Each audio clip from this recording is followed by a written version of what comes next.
有承辦社區保姆嘅團體表示，目前招募嘅情況同預期有落差。至於係咪需要將計劃延期推行，要視乎其他機構嘅狀況。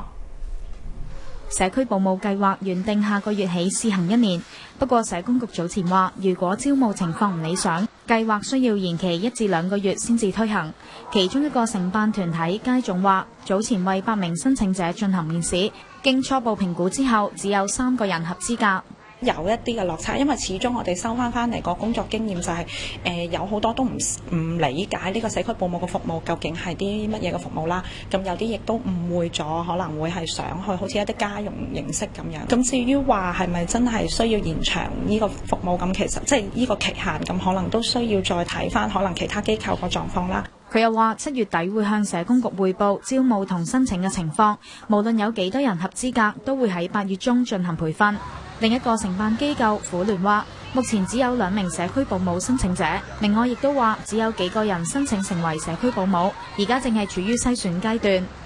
計劃嘅服務對象係4歲以下未入學嘅幼童，每個鐘頭嘅收費係18至到24蚊不等。有家長認為收費合理，不過亦都有家長話願意俾更高嘅價錢。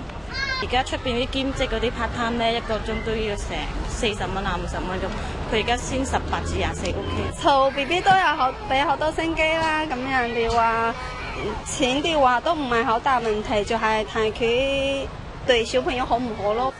不過有唔少家長都話唔知道有社區保姆呢一個計劃。社區保姆計劃由社工局委託街總、婦聯同明愛3間機構承辦，合共招募75名保姆，滿足100個服務名額。澳門電視台記者陳麗英報道。